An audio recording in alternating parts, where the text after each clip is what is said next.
ठीक है, अब मुस्लिम त्योहारों पर बात करते हैं। हाँ बिल्कुल। और शुरुआत मुझे लगता है ईद उल फितर से ही करनी चाहिए। सबसे जाना पहचाना नाम है। हाँ। हाँ, हम सबने इसका नाम सुना है बचपन से, वो ईदी का इंतजार भी किया है। और सेवैयां तो हैं ही। और सेवइयों का स्वाद तो शायद अब तक जुबान पर है।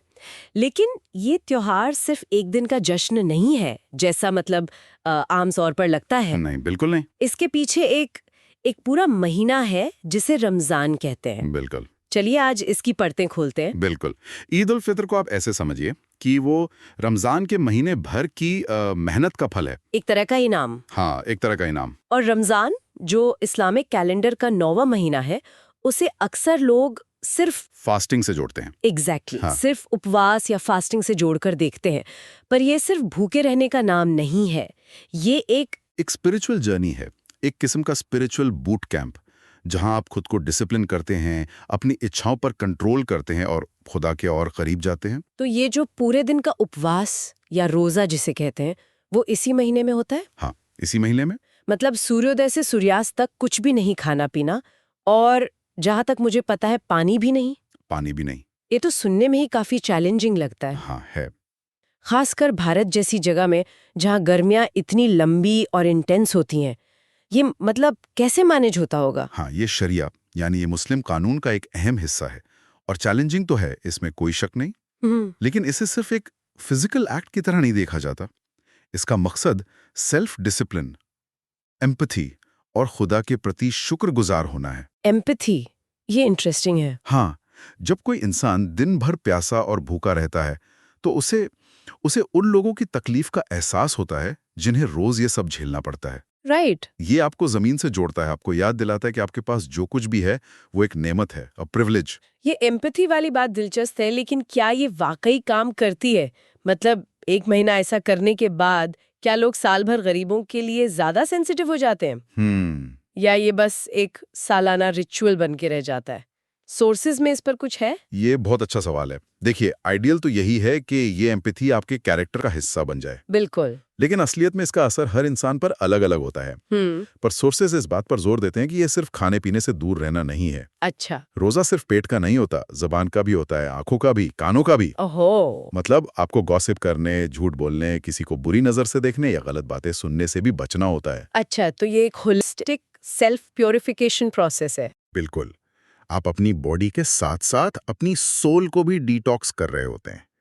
इसका लॉन्ग टर्म असर हो रहा है या नहीं, ये उस इंसान की नीयत पर डिपेंड करता है। समझ गई। तो ये एक तरह से 360 डिग्री सेल्फ कंट्रोल एक्सरसाइज है। अब यहाँ एक बहुत इंटरेस्टिंग बात आती है। हाँ। ईद की तारीख। ओहो, हाँ, वो तो हमेशा एक सस्पेंस रहता है। बिल्कुल, हर साल बदलती है और कभी-कभी तो आखिरी दिन तक कंफ्यूजन रहता है। हमारे दोस्तों के व्हाट्सएप ग्रुप पर तो बाकायदा बहस होती है। कल है या परसों? कल ईद है या परसों? सोर्सेज बताते हैं कि इसका प्रोसेस काफी कॉम्प्लिकेटेड है। ऐसा क्यों है? इसकी सबसे दिलचस्प बात यह है कि इसका कनेक्शन सीधा चांद से है। चांद से? हाँ, इस्लामिक कैलेंडर एक लूनर कैलेंडर है, सोलर कैलेंडर नहीं, जो हम आमतौर पर इस्तेमाल करते हैं। अच्छा। लूनर कैलेंडर चांद के साइकिल्स पर चलता है, इसलिए वो सोलर कैलेंडर से हर साल करीब 10-11 दिन छोटा होता है। ओह, तभी तभी रमजान हर साल थोड़ा पहले आ जाता है। एग्जैक्टली, कभी गर्मियों में, कभी सर्दियों में। तो ये हर मौसम से गुजरता है। हाँ, और ईद की तारीख इस लूनर साइकिल पर ही तय होती है। रमजान का महीना खत्म होने पर जब नया चांद दिखता है, उसके अगले दिन शव्वाल महीने की पहली तारीख को ईद मनाई जाती है। अच्छा। इसीलिए अक्सर लोग रमजान के 29वें दिन शाम को बेसब्री से आसमान में चांद ढूंढते हैं। वो चांद रात का एक्साइटमेंट ही अलग होता है। बिल्कुल, जैसे क्रिकेट मैच का आखिरी ओवर हो, सब लोग टीवी पर न्यूज़ चैनल्स लगाकर बैठ जाते हैं। हाँ, और मौलवियों की कमेटी के अनाउंसमेंट का इंतजार करते हैं। और जैसे ही ऐलान होता है, पूरे मोहल्ले में एक अलग ही रौनक आ जाती है। फोन घनघनाने लगते हैं। ईद मुबारक के मैसेजेस की बाढ़ आ जाती है। और बाजारों में आखिरी मिनट की शॉपिंग के लिए भीड़ लग जाती है। वो माहौल देखने लायक होता है। हाँ, वो कम्युनिटी पार्टिसिपेशन बहुत खूबसूरत होता है। ये कलेक्टिव एक्सपीरियंस है। और दिल्ली में नहीं? लेकिन दिल्ली में नहीं देखा तो वहाँ एक दिन बाद हुई। ये टेक्नोलॉजी के जमाने में भी उस पुरानी नेचुरल रिदम से जुड़े रहने का एक तरीका है। तो ये तो हुई ईद की बात, लेकिन सोर्सेज ये भी बताते हैं कि रमजान का महीना अपने आप में बहुत खास है, सिर्फ रोजों की वजह से नहीं। नहीं, बिल्कुल नहीं। इसकी हिस्टोरिकल और स्पिरिचुअल इंपॉर्टेंस भी बहुत ज्यादा है। बिल्कुल सही। और इसमें सबसे बड़ी और सबसे पवित्र बात यह है कि मुस्लिम मान्यताओं के अनुसार पवित्र कुरान इसी महीने में दुनिया पर जाहिर हुई थी। हाँ। ये वो महीना है जब खुदा का पैगाम, अ डिवाइन मैसेज, इंसानों तक पहुंचना शुरू हुआ। वाओ, ये तो इस महीने को एक बिल्कुल ही अलग लेवल पे ले जाता है। Exactly. So this is the month of revelation. हाँ। ये सिर्फ डिसिप्लिन का महीना नहीं बल्कि डिवाइन गाइडेंस का महीना भी है। सोर्सेज में ये भी लिखा है कि ये रमजान के आखिरी दिनों में किसी एक ऑड नाइट को हुआ था। इसका क्या मतलब है? हाँ, कुरान में जिक्र है कि ये एक बहुत ही मुबारक रात थी। परंपरा के अनुसार इसे रमजान के आखिरी 10 दिनों की विषम रातों, ऑड नाइट्स, हाँ, 21वीं, 23वीं, 25वीं, 27वीं या 29वीं रात में से एक माना जाता है। और आमतौर पर इसे रमजान की 27वीं रात माना जाता है, जिसे लैलतुल कद्र या द नाइट ऑफ पावर कहते हैं। द नाइट ऑफ पावर, नाम में ही कितना वजन है। बिल्कुल। इस रात के अहमियत का अंदाजा इसी बात से लगाया जा सकता है कि कुरान में कहा गया है कि ये रात 1000 महीनों से भी बेहतर है। 1000 महीनों से बेहतर? हाँ, माना जाता है कि इसे एक रात में की गई इबादत का सवाब यानी पुण्य 83 साल से भी ज्यादा की इबादत के बराबर होता है। Oh my God. इसीलिए लोग इन आखिरी रातों में, खासकर 27वीं रात को, पूरी रात जागकर इबादत करते हैं, दुआएं मांगते हैं। मस्जिदों में एक अलग ही माहौल होता है। यहाँ एक और बात है जो मुझे थोड़ी सरप्राइजिंग लगी। ये महीना सिर्फ सब्र और इबादत का नहीं है। सोर्सेज इशारा करते हैं कि इसमें एक तरह की मिलिट्री हिस्ट्री भी जुड़ी है। बैटल ऑफ बदर का जिक्र है, जिसमें पैगंबर मोहम्मद को जीत मिली थी। ये थोड़ा कॉन्ट्रडिक्टरी नहीं लगता? एक तरफ शांति और प्रार्थना, दूसरी तरफ जंग। ये एक बहुत जरूरी पॉइंट है। बैटल ऑफ बदर यानी बदर की लड़ाई इस्लाम की शुरुआती और बहुत निर्णायक लड़ाइयों में से एक थी। अच्छा। ये 17 रमजान को हुई थी। उस वक्त मक्का के ताकतवर कुरैश कबीले के खिलाफ मुट्ठी भर मुसलमानों की फौज थी। वो संख्या में बहुत कम थे, उनके पास हथियार भी कम थे और वो रोजे से भी थे। रोजे से थे? हाँ। लड़ाई के दौरान? हाँ, हर लिहाज से वो कमजोर थे। इसके बावजूद उन्हें एक ऐसी जीत मिली जिसने इतिहास का रुख बदल दिया। तो ये महीना सब्र और इबादत के साथ साथ संघर्ष और हिम्मत का भी प्रतीक है। बिल्कुल। मतलब एक तरफ आप स्पिरिचुअली खुद को डिसिप्लिन कर रहे हैं और दूसरी तरफ आप दुनिया की बड़ी चुनौतियों का सामना भी कर रहे हैं। बिल्कुल। इस जीत ने मक्का शहर पर विजय का रास्ता साफ किया था। ये एक टर्निंग पॉइंट था। तो ये महीना एक तरह से संघर्ष और फिर जीत का प्रतीक भी है। So it's a mix of sacrifice, revelation and even victory. मतलब एक ही महीने में इतने सारे लेयर्स हैं। हाँ, बिल्कुल। और एक और जिक्र है जो थोड़ा इमोशनल और ट्रैजिक है, पैगंबर के दामाद अली की शहादत। हाँ। इससे तो महीने का पूरा मूड ही बदल जाता होगा। हाँ, ये भी इसी पवित्र महीने में हुआ था। हजरत अली जो पैगंबर मोहम्मद के दामाद और चचेरे भाई थे और शिया मुसलमानों के पहले इमाम और सुन्नी मुसलमानों के चौथे खलीफा थे, उन पर रमजान की 19वीं तारीख को सुबह की नमाज के वक्त हमला हुआ था। और 2 दिन बाद यानी इसी महीने के 21वें दिन उनकी शहादत हो गई।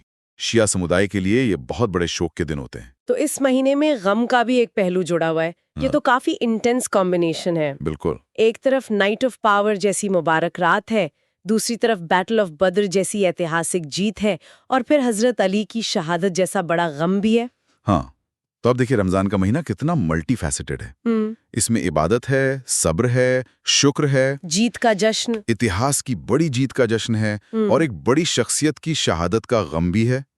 ये महीना भावनाओं का एक पूरा स्पेक्ट्रम समेटे हुए हैं। So what does this all mean? इसका मतलब जब कोई ईद मना रहा होता है तो वो सिर्फ एक दिन की खुशी नहीं मना रहा होता, वो उस पूरे महीने के डिसिप्लिन, सैक्रिफाइस, हिस्टोरिकल सिग्निफिकेंस और स्पिरिचुअल ग्रोथ को सेलिब्रेट कर रहा होता है। बिल्कुल। जब कोई गले मिलता है और ईद मुबारक कहता है तो वो सिर्फ एक त्योहार की बधाई नहीं दे रहा होता, बल्कि उस पूरी 30 दिन की यात्रा के सक्सेसफुल कंप्लीशन पर मुबारकबाद दे रहा होता है। सही बात है। या उस महीने भर के सब्र का मीठा फल है। आपने बहुत खूबसूरती से इसे समेटा है। और ये त्योहार कम्युनिटी बॉन्डिंग का भी एक बहुत बड़ा जरिया है। महीने भर लोग साथ में इफ्तार करते हैं, यानी रोजा खोलते हैं। मस्जिदों में, घरों में लोग एक दूसरे को दावत देते हैं। इस दौरान अमीर गरीब का फर्क मिट जाता है। और दान का भी बहुत महत्व है इस महीने में, है ना? सोर्सेज में ज़कात और फितरा का जिक्र है। हाँ। इन दोनों में क्या फर्क है? ये अक्सर कंफ्यूज करता है। हाँ, ये बहुत जरूरी है। दोनों ही दान है, पर अलग अलग। ज़कात इस्लाम के 5 स्तंभों में से एक है। अच्छा। ये आपकी सालाना बचत पर लगने वाला एक अनिवार्य 2.5% का दान है। 2.5%। हाँ, ये एक तरह का वेल्थ टैक्स है जो गरीबों में बांटा जाता है ताकि समाज में इकोनॉमिक बैलेंस बना रहे। लोग इसे कभी भी दे सकते हैं, पर ज्यादातर रमजान में देते हैं क्योंकि इस महीने में हर अच्छे काम का पुण्य ज्यादा मिलता है। अच्छा, तो ज़कात एक बड़ा सालाना फाइनेंशियल ऑब्लिगेशन है। जी। फिर फितरा क्या है? फितरा, जिसे ज़कातुल फित्र भी कहते हैं, वो एक छोटी रकम है जो हर मुसलमान को, चाहे वो बच्चा हो या बड़ा हो, अमीर हो या गरीब, अगर वो दे सकता है तो। हाँ, अगर वो दे सकता है, उसे ईद की नमाज से पहले अदा करनी होती है। अच्छा। इसका मकसद यह है कि कोई भी गरीब इंसान ईद के दिन भूखा ना रहे और वो भी खुशियों में शामिल हो सके। तो ये एक तरह का सेफ्टी नेट है। बिल्कुल, जो त्योहार की यूनिवर्सैलिटी को सुनिश्चित करता है। तो ज़कात सिस्टम को ठीक करता है और फितरा इमीडिएट रिलीफ देता है। तो ये सिर्फ एक पर्सनल स्पिरिचुअल जर्नी नहीं है, बल्कि एक कलेक्टिव सोशल एक्सपीरियंस भी है। ये बिल्कुल यही बात है। आप अकेले में इबादत भी कर रहे हैं और समाज के प्रति अपनी जिम्मेदारी भी निभा रहे हैं। बिल्कुल, ये इंडिविजुअल और कम्युनिटी दोनों को एक साथ मजबूत करता है और फिर ईद के दिन सब गिले शिकवे बुलाकर एक दूसरे से गले मिलते हैं। वो बहुत जरूरी है। ये रिश्ते सुधारने का, माफ करने का और एक नई शुरुआत करने का दिन है। ये उस कलेक्टिव कॉन्शियसनेस को मजबूत करता है। चलिए आगे बढ़ते हैं। ठीक है, अब हम ईद उल जुहा पर चर्चा करेंगे। ठीक है। इसे ईद उल अजहा भी कहते हैं और आम भाषा में जो हम सबने सुना है वो है बकरीद। अब ये जो नाम है बकरीद, ये सुनते ही दिमाग में सीधा बकरा आता है। क्या इसका कनेक्शन उतना ही सीधा है जितना लगता है? सवाल बहुत अच्छा है क्योंकि इसमें एक छोटा सा न्यूआंस है। आमतौर पर बिल्कुल सही समझा जाता है इसका ताल्लुक कुर्बानी से है और भारत में अक्सर बकरी की कुर्बानी दी जाती है, इसलिए बकरीद नाम पड़ गया। अच्छा। हालांकि टेक्निकली देखा जाए तो बकर शब्द अरबी के बकरा से आता है, जिसका मतलब होता है गाय या कोई भी मवेशी। पर जो त्योहार का केंद्रीय भाव है, जो सेंट्रल आइडिया है, वो कुर्बानी यानी सैक्रिफाइस का ही है। जानवर कोई भी हो सकता है। अच्छा, तो ये कुर्बानी या सैक्रिफाइस इस त्योहार की आत्मा है। तो भी इसके पीछे की कहानी क्या है? मतलब ये परंपरा शुरू कैसे हुई? ये सिर्फ एक रस्म है या इसके पीछे कोई बहुत बड़ा हिस्टोरिकल या स्पिरिचुअल इवेंट है? इसके पीछे की कहानी शायद दुनिया की सबसे बड़ी परीक्षाओं में से एक है। ये कहानी है पैगंबर इब्राहिम की, जिन्हें यहूदी और ईसाई धर्म में इब्राहिम के नाम से जाना जाता है। ओके। हमारे सोर्सेज बताते हैं कि अल्लाह ने उनके विश्वास, उनके डिवोशन को परखने के लिए उनसे एक ऐसी चीज की कुर्बानी मांगी जो उन्हें दुनिया में सबसे ज्यादा अजीज थी, सबसे ज्यादा प्यारी थी। और वो क्या चीज थी? उनके अपने बेटे इस्माइल। आप सोचिए, एक पिता को हुक्म दिया गया कि वो अपने हाथों से अपने बेटे की कुर्बानी दे। अपने बेटे की? जी, ये कोई आम परीक्षा नहीं थी। पैगंबर इब्राहिम को बहुत मिन्नतों के बाद बुढ़ापे में औलाद नसीब हुई थी। वो बेटा उनकी आंखों का तारा था, उनके जीवन की सबसे बड़ी खुशी, और उसी खुशी को कुर्बान करने का हुक्म मिला। ये तो कल्पना से भी परे है। मतलब एक पिता के लिए ये एक इम्पॉसिबल चॉइस है। एक तरफ आपका विश्वास, आपकी आस्था, और दूसरी तरफ आपका अपना अंश, आपका बेटा। आज के जमाने में तो कोई इस इमोशनल टर्मोइल को समझ भी नहीं सकता। बिल्कुल, और यही इस कहानी का सबसे पावरफुल हिस्सा है, the ultimate test of faith. Sources बताते हैं कि पैगंबर इब्राहिम ने एक पल के लिए भी शक नहीं किया। वाओ। उनके मन में कश्मकश जरूर हुई होगी, एक पिता का दिल रोया भी होगा, लेकिन उनका अल्लाह पर विश्वास इतना मजबूत था कि उन्होंने उस हुक्म को सबसे ऊपर रखा। और उनके बेटे ने, उनका क्या रिएक्शन था? इतना ही नहीं, जब उन्होंने अपने बेटे इस्माइल को इस बारे में बताया तो बेटे ने भी बिना किसी सवाल के कहा कि अगर ये अल्लाह का हुक्म है तो आप इसे पूरा कीजिए। मतलब पिता और पुत्र दोनों का समर्पण एक ही स्तर पर था। ये तो कहानी को और भी गहरा बना देता है। फिर आगे क्या हुआ? क्या उन्होंने सच में? यहीं पर इस कहानी का सबसे खूबसूरत मोड़ आता है।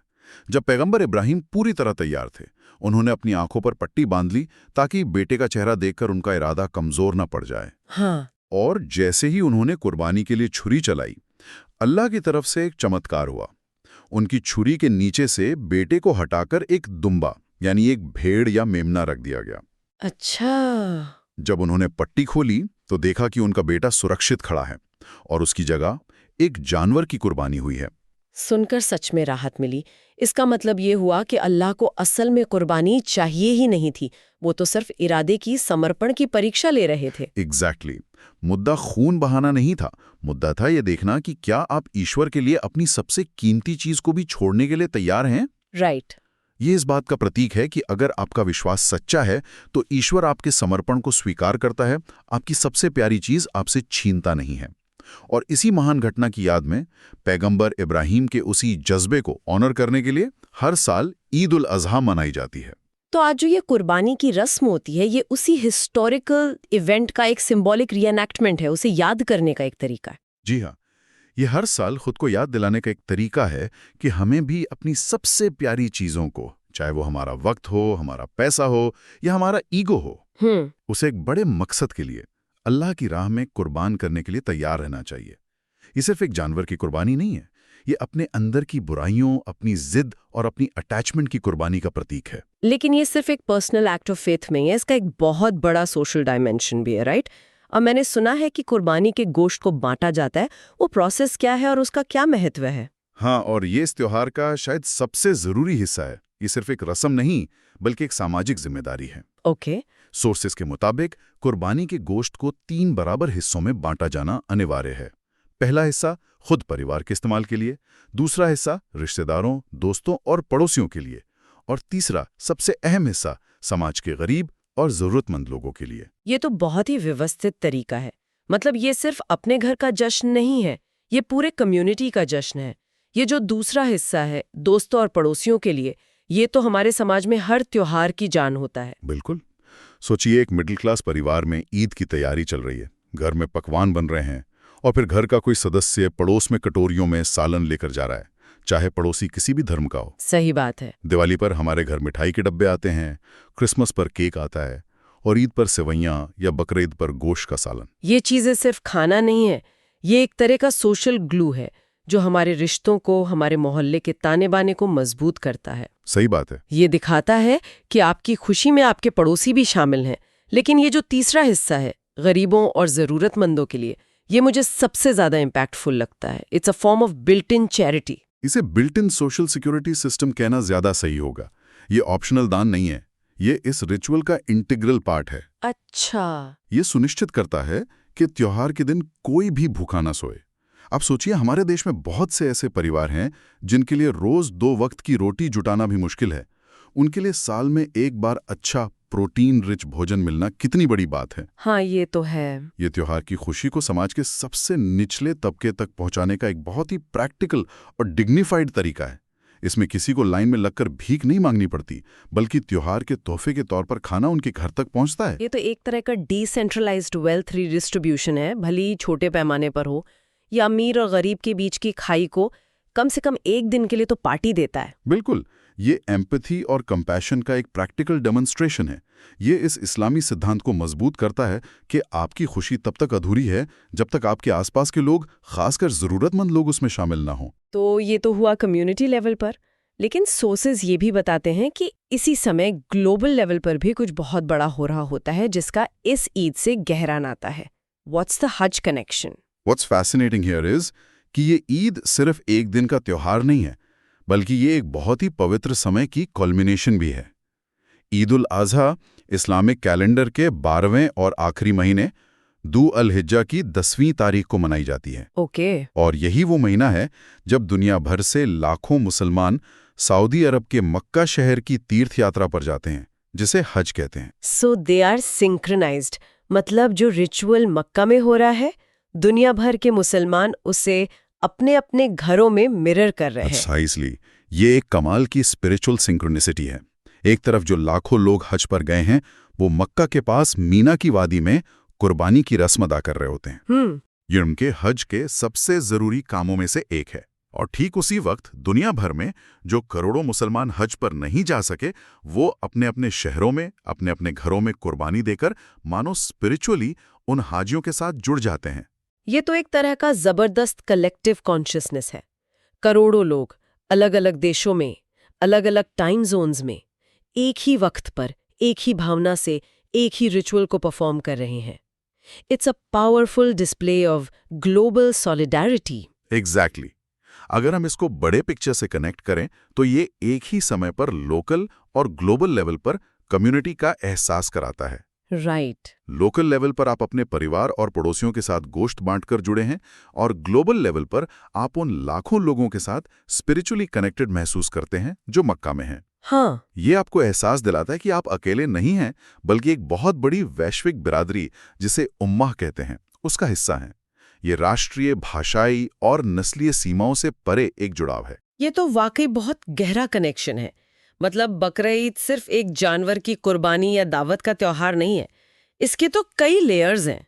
जी। एक लेयर है पैगंबर इब्राहिम के विश्वास और समर्पण की व्यक्तिगत कहानी, दूसरी लेयर है कम्युनिटी बॉन्डिंग और सोशल रिस्पॉन्सिबिलिटी की, जिसमें पड़ोसियों और गरीबों का ख्याल रखा जाता है, और तीसरी लेयर है ग्लोबल सॉलिडेरिटी की, जो इसे हद से जोड़ती है। बिल्कुल सही कहा आपने। और ये हमें आज के मॉडर्न मटीरियलिस्टिक लाइफ में सैक्रिफाइस के असल मतलब पर भी सोचने पर मजबूर करता है। कुर्बानी का मतलब सिर्फ किसी चीज को छोड़ देना नहीं है, बल्कि एक बेहतर मकसद के लिए, एक बड़ी अच्छाई के लिए अपनी सबसे कीमती चीज को भी देने के लिए तैयार रहना। दैट्स अ डीप थॉट कि आज की कंज्यूमरिस्ट कल्चर में, जहां हम चीजों को जमा करने में लगे रहते हैं, ये त्योहार हमें कुछ देना, कुछ त्यागना सिखाता है। और वो त्याग सिर्फ पैसे या चीजों का नहीं हो सकता। This raises an important question कि आज हमारे लिए सैक्रिफाइस का क्या मतलब है। सही बात है। क्या वो किसी गरीब की मदद के लिए अपना वीकेंड का आराम छोड़ना है, या किसी बहस में जीतने की अपनी जिद को छोड़कर रिश्ता बचाना है, या फिर पर्यावरण के लिए अपनी किसी कंफर्ट गोइंग आदत को त्यागना है। ये त्योहार हमें याद दिलाता है कि असल कुर्बानी अपने ईगो की, अपनी चाहतों की होती है, किसी बड़े गुड के लिए। मतलब कुर्बानी सिर्फ एक जानवर की नहीं, अपने अंदर की किसी चीज की भी हो सकती है। ये इस त्योहार का सबसे बड़ा टेकअवे हो सकता है। बिल्कुल। ये एक बाहरी रिचुअल के जरिए एक अंदरूनी ट्रांसफॉर्मेशन का संदेश है। चलिए अब आगे बढ़ते हैं। ठीक है, अब हम मिलादुन नबी पर चर्चा करेंगे। हाँ। तो हमारे सामने जो जानकारी है वो पैगंबर मोहम्मद के जन्मदिन के बारे में है, जिसे मिलादुन नबी या 12 वफात भी कहा जाता है। सोर्सेस के मुताबिक ये त्योहार इस्लामी कैलेंडर के तीसरे महीने रबीउल अव्वल के 12वें दिन मनाया जाता है। अब देखिए, जैसे ही हम जन्मदिन सुनते हैं, दिमाग में एक खास तरह की तस्वीर बनती है। हाँ बिल्कुल, पार्टी, केक, जश्न। एग्जैक्टली, जोर जोर से म्यूजिक, एक खुशी का माहौल। लेकिन यहाँ एक बहुत ही दिलचस्प पैराडॉक्स है। सोर्सेस साफ साफ कहते हैं कि इसके बावजूद समारोह बहुत सबड्यूड, यानी शांत और गंभीर होते हैं। ये थोड़ा काउंटर इंट्यूटिव नहीं है?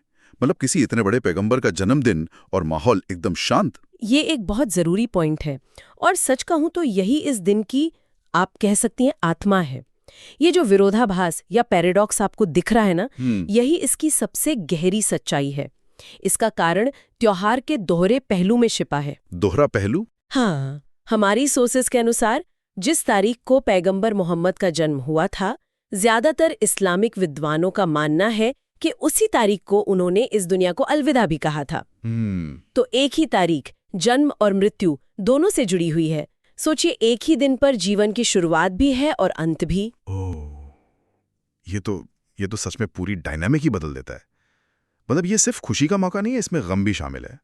ये एक तरह से वो बिटर स्वीट फीलिंग है, जैसे कोई पुराना गाना जो सुनने में अच्छा लगता है पर साथ में एक उदासी भी लाता है। बिल्कुल सही शब्द इस्तेमाल किया आपने, बिटर स्वीट। ये एक संगम है, खुशी का भी और एक गहरे गम का भी। तो ये जश्न और मातम का एक संगम है। हाँ, इसे समझने का सबसे अच्छा तरीका शायद एक उदाहरण से होगा। मान लीजिए घर में दादाजी का जन्मदिन है, जो अब हमारे बीच नहीं है। तो उस दिन घर में सब इकट्ठा होंगे, शायद उनकी पसंदीदा खीर बनेगी, है ना? हाँ, उनकी तस्वीरें देखी जाएंगी, उनके किस्से दोहराए जाएंगे। बिल्कुल। बच्चे पूछेंगे कि दादाजी कैसे थे, और बड़े लोग उनकी सीख, उनके उसूलों को याद करेंगे। हम उनकी जिंदगी, उनके विरासत को सेलिब्रेट कर रहे हैं। लेकिन क्या उस दिन घर में जोर जोर से ढोल नगाड़े बजेंगे? नहीं, जाहिर नहीं। मन में एक शांति, एक गंभीरता और एक सम्मान का भाव रहेगा। बस मिलादुन नबी का वाइब कुछ वैसा ही है। यहाँ जश्न है, पर वो शोर शराबे वाला नहीं, बल्कि श्रद्धा और सम्मान वाला है। ये एनालॉजी बहुत पावरफुल है। इसने पूरे माहौल को एकदम साफ कर दिया। और ये जो दूसरा नाम है, 12 वफात, ये सुनने में ही थोड़ा भारी और गंभीर लगता है। मिलादुन नबी का मतलब तो पैगंबर का जन्म होता है, उसमें एक उत्सव का भाव है। लेकिन 12 वफात, इसका क्या मतलब है और ये नाम क्यों इस्तेमाल होता है? 12 वफात का मतलब समझने से इस दिन की गंभीरता की परतें और खुलती हैं। 12 यानी 12। हाँ, 12। और वफात का अरबी में मतलब है इंतकाल या मृत्यु। तो इसका शाब्दिक अर्थ हुआ 12वीं पर मृत्यु, लेकिन सोर्सेस के अनुसार ये सिर्फ मृत्यु के दिन को नहीं बल्कि उन 12 दिनों की बीमारी को भी दर्शाता है जिससे पैगंबर मोहम्मद अपने अंतिम समय में गुजरे थे। अच्छा, तो ये नाम सीधे तौर पर उनके जीवन के अंतिम तकलीफदेह दिनों की याद दिलाता है। ये उनके इंसान होने की याद दिलाता है कि कैसे उन्होंने भी शारीरिक कष्ट झेले। बाप रे, मतलब एक नाम उनके इस दुनिया में आने का प्रतीक है, मिलाद, और दूसरा नाम उनके यहाँ से जाने और उस जाने से पहले की तकलीफ का प्रतीक है, वफात। ये तो सच में इस दिन को बहुत ही यूनिक और मल्टी लेयर्ड बना देता है। इसके नाम में ही जीवन और मृत्यु का पूरा चक्र छिपा है। बिल्कुल। तो फिर इस दिन को मनाया कैसे जाता है? जब इमोशंस इतने कॉम्प्लेक्स हैं तो रिचुअल्स या रस्में कैसी होती होंगी? ये एक राष्ट्रीय छुट्टी भी है तो जाहिर है इसका सामाजिक महत्व भी बहुत बड़ा है। दिन का मुख्य केंद्र बिंदु होता है भक्ति, याद और सीखना। जश्न का तरीका बहुत ही आध्यात्मिक होता है। लोग मस्जिदों में इकट्ठा होते हैं। सबसे मुख्य चीज होती है पवित्र कुरान का पाठ। अच्छा। उसे पढ़ा और सुना जाता है। ये एक तरह से पैगंबर को दी गई सबसे बड़ी देन यानी कुरान को सम्मान देने और उसके संदेश को फिर से समझने का तरीका है। मतलब सारा फोकस इस बात पर है कि उनकी लेगेसी क्या थी, उनका मैसेज क्या था। एग्जैक्टली। और इसी लेगेसी का एक और खूबसूरत पहलू है कसीदा अल बुर्दा का पाठ। कुछ खास महफिलों में धार्मिक विद्वान इसे पढ़ते हैं। ये 13वीं सदी के एक मिस्र के सूफी इमाम अल बुसीरी द्वारा लिखी गई एक बहुत ही पवित्र कविता है। ये कोई आम कविता नहीं है, इसका एक गहरा आध्यात्मिक महत्व है। कहते हैं कि इसे लिखने के पीछे भी एक कहानी है कि कैसे अल बुसीरी एक लाइलाज बीमारी से जूझ रहे थे और उन्होंने पैगंबर की शान में ये कविता लिखी। फिर सपने में पैगंबर ने उन्हें अपना बुर्दा यानी चादर दी और जब वो जागे तो वो पूरी तरह ठीक हो चुके थे। तो ये सिर्फ शब्द नहीं है, ये आस्था और श्रद्धा का जीता जागता प्रतीक है। ये तो बहुत दिलचस्प है। जैसे हमारे यहाँ कुछ खास मौक़ों पर रामचरितमानस का पाठ होता है या कुछ विशेष भजन गाए जाते हैं, कुछ वैसा ही, जहाँ हर शब्द का एक वजन होता है, एक इतिहास होता है, और उसे पढ़ना या सुनना सिर्फ एक रिचुअल नहीं बल्कि एक स्पिरिचुअल एक्सपीरियंस बन जाता है। हाँ, काफी हद तक वैसा ही समझ सकते हैं। उस कविता को पढ़ना एक तरह से पैगंबर के प्रति अपनी श्रद्धा, अपना प्रेम व्यक्त करना है। इसके अलावा लोग नात भी गाते हैं। नात? हाँ, नात ये एक तरह की पारंपरिक कविताएं होती हैं जो पैगंबर के सम्मान में, उनके अच्छे कामों और उनकी शख्सियत को याद करते हुए लिखी जाती हैं। इसमें उनकी शिक्षाओं और उनकी जिंदगी से जुड़ी बातों का जिक्र होता है, जैसे वो कितने दयालु थे, कितने ईमानदार थे, उन्होंने समाज के लिए क्या किया। अच्छा। गरीबों और यतीमों के लिए उनका दिल कैसा था, ये सारी बातें। नात का संगीत भी बहुत धीमा और रूहानी होता है, लाउड नहीं। इसका मकसद आत्मा को छूना होता है, शरीर को नचाना नहीं। मतलब सारा जोर इस बात पर है कि उनकी जिंदगी से सीखा जाए और उन्हें सम्मान दिया जाए, ना कि सिर्फ एक इवेंट मैनेज किया जाए। ये किसी के जन्मदिन को देखने का बहुत ही मैच्योर और गहरा नजरिया है। हमारे सोर्सेज में कश्मीर का एक खास जिक्र है। वहाँ इस दिन का क्या विशेष महत्व है? ऐसा क्या होता है वहाँ जो बाकी जगहों से अलग है? हाँ, कश्मीर में खासकर श्रीनगर की हजरत बल दरगाह में इस दिन का महत्व और भी बढ़ जाता है।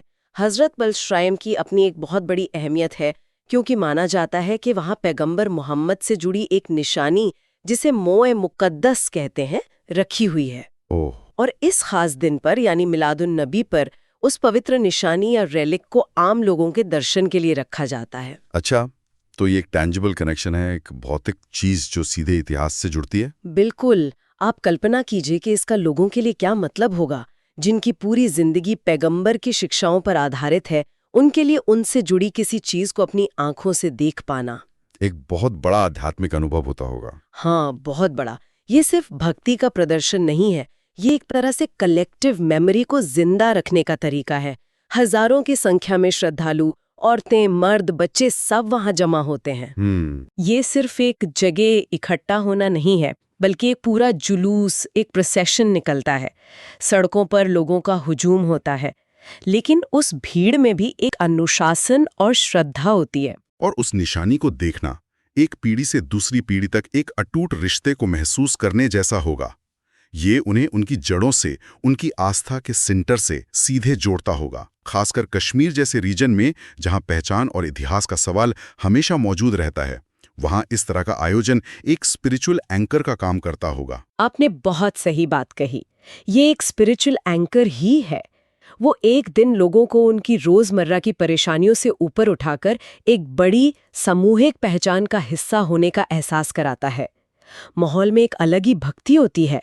ये उस जगह के लिए एक बहुत बड़ा सालाना आयोजन है जो लोगों की आस्था को रीअफर्म करता है। सही बात है। ये दिखाता है कि विश्वास सिर्फ किताबों में नहीं होता, वो लोगों के दिलों में, उनकी आंखों में और ऐसे सामूहिक अनुभवों में जिंदा रहता है। तो कुल मिलाकर मिलादुन्नबी सिर्फ एक जन्मदिन का जश्न नहीं है।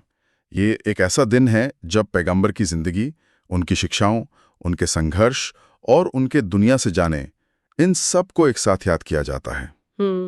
और इसका तरीका बहुत ही शांत, सम्मानजनक और भक्ति से भरा होता है। ये एक तरह से इंट्रोस्पेक्शन का, खुद के अंदर झांकने का दिन है। बिल्कुल।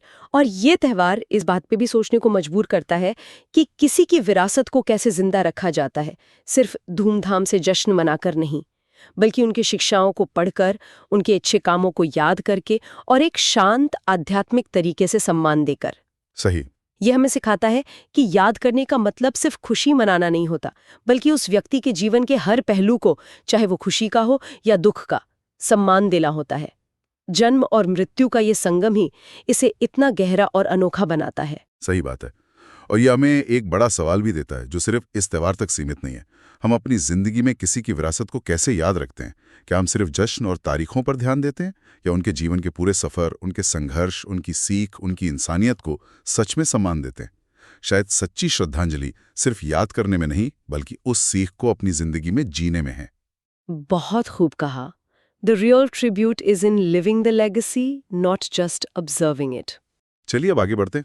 ठीक है, अब हम मुहर्रम पर चर्चा करेंगे। तो हमारे पास जो नोट्स हैं वो मुहर्रम, शोक और स्मरण का त्योहार नाम के एक टेक्स्ट से हैं।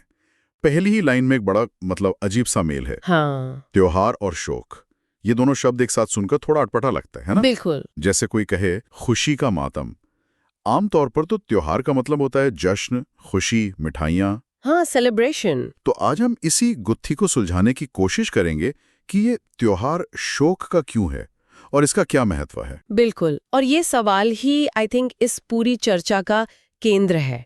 त्योहार शब्द का हमारे दिमाग में जो खाका बना हुआ है ना, मुहर्रम उससे चैलेंज करता है। अच्छा। ये हमें सोचने पर मजबूर करता है कि किसी समुदाय का एक साथ आना, भले ही वो दुख साझा करने के लिए हो, वो भी एक तरह का कलेक्टिव ऑब्जर्वेंस हो सकता है, एक तरह का त्योहार। हाँ, ये जश्न का नहीं बल्कि स्मरण, आत्मनिरीक्षण और एकजुटता का त्योहार है। और ये जुड़ा है हुसैन बिन अली की शहादत से। तो चलिए इसी को परत दर परत खोलते हैं। हमारे सोर्स बताते हैं कि ये इस्लामी कैलेंडर के पहले महीने में आता है और महीने का नाम ही मुहर्रम है। सही। और सबसे दिलचस्प बात, इस्लामी नया साल भी इसी महीने के पहले दिन से शुरू होता है। ये तो एक बहुत बड़ा पैराडॉक्स है। साल की शुरुआत और शोक एक साथ। देखिए, पहली नजर में ये पैराडॉक्स लगता है, लेकिन ये एक बहुत सोचा समझा वर्ल्ड व्यू है। अच्छा। हाँ, ये एक बुनियाद है। इसका मतलब है कि साल की शुरुआत जश्न से नहीं, बल्कि आत्मनिरीक्षण, इंट्रोस्पेक्शन और अपने सिद्धांतों के प्रति कमिटमेंट की याद से हो। वाह। ये समुदाय को याद दिलाता है कि न्याय और बलिदान के जो मूल्य हैं वो उत्सव से पहले आते हैं। ये कोई एक्सीडेंट नहीं है कि न्यू ईयर और ये ऑब्जर्वेंस एक ही महीने में है। नहीं, बिल्कुल नहीं। ये एक डिलिबरेट चॉइस लगती है। जैसे साल के पहले ही दिन एक रिमाइंडर सेट कर दिया गया हो कि भाई जिंदगी में खुशी और जश्न के अलावा यादें, कुर्बानी और सिद्धांत भी बहुत मायने रखते हैं। एग्जैक्टली। और इसीलिए जैसा कि सोर्स में लिखा है, इस महीने का 10वां दिन यौम अल अशूरा इस पूरे ऑब्जर्वेंस का चरम बिंदु है। हाँ, क्लाइमैक्स। हाँ, क्लाइमैक्स। नए साल के 10वें दिन ही सबसे गहरा शोक मनाया जाता है। यहीं पर बात और भी गहरी हो जाती है। तो इस 10वें दिन यानी अशूरा के दिन आखिर ऐसा क्या हुआ था? हमारे सोर्स के मुताबिक ये किसी की शहादत या मार्टिरडम से जुड़ा है। हाँ, यहीं पर इस पूरे ऑब्जर्वेंस का दिल है। हमारे सोर्स के अनुसार ये दिन पैगंबर मोहम्मद के नवासे हुसैन बिन अली की शहादत की याद में मनाया जाता है। पैगंबर के नवासे? हाँ, ये घटना हुई थी 61 हिजरी में। ग्रिगोरियन कैलेंडर के हिसाब से ये साल 680 ईस्वी का था। करबला की जंग में हुसैन, उनके परिवार के कुछ सदस्यों और साथियों को शहीद कर दिया गया था। पैगंबर के नवासे इस एक रिश्ते से ही इस घटना का जो इमोशनल वेट है वो 1000 गुना बढ़ जाता है। बिल्कुल। ये किसी आम लीडर या सैनिक की शहादत नहीं है, ये परिवार से जुड़ा एक बहुत ही गहरा और दर्दनाक वाकया है। हाँ। शायद इसी ही याद आज भी इतनी ताज़ा है। जब बात परिवार की आती है तो कहानी सिर्फ इतिहास नहीं रहती, वो पर्सनल हो जाती है। सही कहा। और यही वजह है कि करबला सिर्फ एक जगह का नाम नहीं रहा, ये एक विचार बन गया है, एक मेटाफर। किस चीज का मेटाफर? सच के लिए खड़े होने का, चाहे सामने कितनी भी बड़ी ताकत क्यों ना हो और कीमत कुछ भी चुकानी पड़े। हुसैन का करबला में अपने छोटे से समूह के साथ खड़ा होना सिर्फ एक जंग लड़ना नहीं था, ये आने वाली पीढ़ियों के लिए एक मिसाल कायम करना था कि सिद्धांतों पर कोई समझौता नहीं हो सकता। तो ये जो सदियों पुरानी घटना है, ये जो गहरी भावना है, उसे आज भारत में लोग कैसे याद करते हैं? सोर्स में कुछ खास रिवाजों का जिक्र है, जैसे ताजिया। ये क्या होता है? ताजिया हुसैन के मकबरे या रोजे की एक प्रतिकृति होती है, एक रेप्लिका। अच्छा, एक मॉडल जैसा। हाँ, एक मॉडल जिसे लोग बड़े बड़े जुलूस की शक्ल में निकालते हैं। ये उस शहादत को सार्वजनिक रूप से याद करने और सम्मान देने का एक तरीका है। जब हजारों लोग एक ही भावना से जुड़कर सड़कों पर निकलते हैं तो वो व्यक्तिगत दुख एक कलेक्टिव एक्सपीरियंस बन जाता है। इस सोच को पढ़ते हुए जो बात मुझे सोचने पे मजबूर कर रही है वो ये है कि ताजिया सिर्फ एक ढांचा नहीं है। नहीं, ये एक चलता फिरता टेम्परेरी पवित्र स्थल है। ये उस घटना की याद को इमारतों और मस्जिदों की दीवारों से निकालकर आम लोगों के बीच उनकी सड़कों पर ले आता है। क्या बेहतरीन नुक्ता उठाया आपने। एग्जैक्टली। और भारत की खूबसूरती यही है कि ये सिर्फ एक समुदाय तक सीमित नहीं रहता। अच्छा। हाँ, आपको लखनऊ, हैदराबाद, यहाँ तक कि राजस्थान के छोटे छोटे कस्बों में भी कई हिंदू कारीगर मिलेंगे जो पीढ़ियों से ताजिए बना रहे हैं। इंटरेस्टिंग। ये दिखाता है कि कैसे हुसैन की कहानी अपनी धार्मिक सीमाओं से परे जाकर अन्याय के खिलाफ खड़े होने की एक यूनिवर्सल कहानी बन जाती है। सोच में एक और बहुत ही इंटेंस प्रैक्टिस का जिक्र है। हाँ, कि कुछ लोग खुद को जंजीरों या छुरियों से जख्मी करते हैं ताकि वो हुसैन के दर्द को महसूस कर सकें। ये समझना थोड़ा मुश्किल हो सकता है, स्पेशली उनके लिए जो इस कल्चर से परिचित नहीं हैं। बिल्कुल, ये मुश्किल हो सकता है, पर यहाँ जो बात फैसिनेट करती है वो ये है कि ये दर्द को शारीरिक रूप से महसूस करके, फिजिकली। हाँ, फिजिकली उस ऐतिहासिक पीड़ा के साथ एक गहरा संबंध बनाने की कोशिश है। ये सिर्फ बौद्धिक या इंटेलेक्चुअल याद नहीं है। ये एक फिजिकल रीइनैक्टमेंट है। यस, इसका मकसद उस तकलीफ को साझा करना है जो हुसैन और उनके साथियों ने सही थी।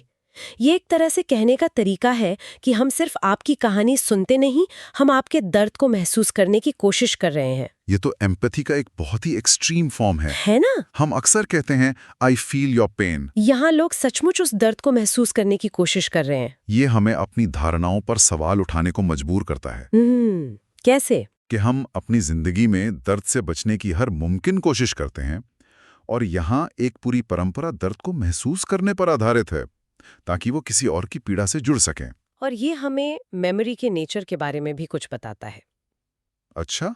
कि कुछ यादें, कुछ सदमे इतने गहरे होते हैं कि उन्हें सिर्फ दिमाग में नहीं रखा जा सकता, उन्हें शरीर पर महसूस करने की जरूरत पड़ती है ताकि वो जीवित रहें। इसके अलावा कुछ और भी प्रथाएं हैं, जैसे काले कपड़े पहनना।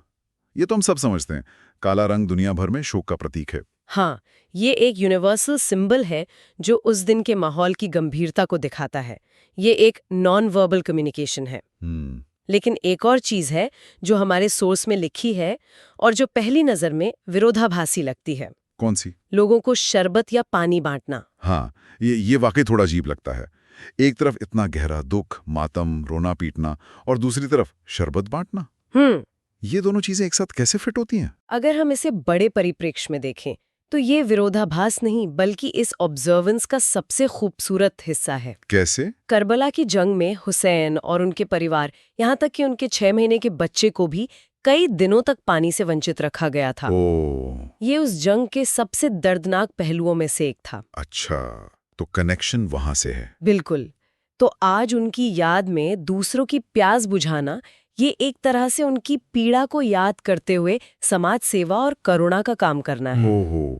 तो ये उस कमी को, उस अन्याय को पूरा करने का एक प्रतीकात्मक तरीका है।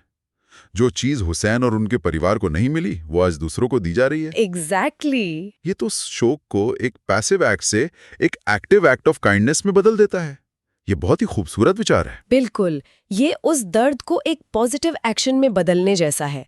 ये दिखाता है कि शोक सिर्फ आंसू बहाना या सीना पीटना नहीं है, बल्कि दूसरों की मदद करके भी किसी को याद किया जा सकता है। ये करबला के संदेश का सार है कि सबसे बड़ी मुश्किल में भी इंसानियत और करुणा का रास्ता नहीं छोड़ना चाहिए। तो कुल मिलाकर हमने ये समझा कि मुहर्रम जश्न का नहीं बल्कि हुसैन बिन अली की शहादत को याद करने का एक बहुत ही गंभीर और भावनात्मक अवसर है। और इसे ताजिया के जुलूस, मातम और शरबत बांटने जैसी सेवा के कामों से मनाया जाता है। और ये एक जरूरी सवाल भी खड़ा करता है कि कोई समाज अपनी ऐतिहासिक पीड़ा और बलिदान की कहानियों को सदियों तक जीवित कैसे रखता है। सही बात है। ये सिर्फ एक त्योहार नहीं है, ये एक कलेक्टिव मेमोरी, एक सामूहिक स्मृति को पीढ़ी दर पीढ़ी आगे बढ़ाने का जरिया है। ये तरीके ताजिया, मातम, शरबत, ये सब उस याद को टेंजिबल यानी मूर्त बनाने के तरीके हैं, ताकि वो सिर्फ किताबों में ना रह जाए। हाँ, बल्कि लोगों के दिलों और सड़कों पर जिंदा रहे। हमारे श्रोताओं के लिए एक विचार छोड़ जाते हैं। सोर्स में दर्द को दोहराने का जिक्र है। ये सोचने पर मजबूर करता है कि किसी ऐतिहासिक पीड़ा को शारीरिक रूप से फिर से महसूस करने की प्रक्रिया याददाश्त को जिंदा रखने में क्या भूमिका निभाती है। एक गहरा सवाल है। क्या दर्द को इस तरह महसूस करने से यादें और गहरी हो जाती हैं? क्या एम्पैथी का इससे ज्यादा गहरा कोई रूप हो सकता है? चलिए आगे बढ़ते हैं। ठीक है, अब हम शब बारात पर चर्चा करेंगे। ये एक ऐसा नाम है जो हम अक्सर सुनते हैं, खासकर इस्लामिक कैलेंडर में एक बहुत ही खास रात के तौर पर। कई लोगों के लिए तो इसका मतलब है रोशनी, हलवा और रात भर की इबादत। लेकिन इसके पीछे का जो मतलब है वो क्या है? चलिए इसे थोड़ा खोलकर समझते हैं। सबसे पहले ये नाम ही बहुत दिलचस्प है, शब बारात।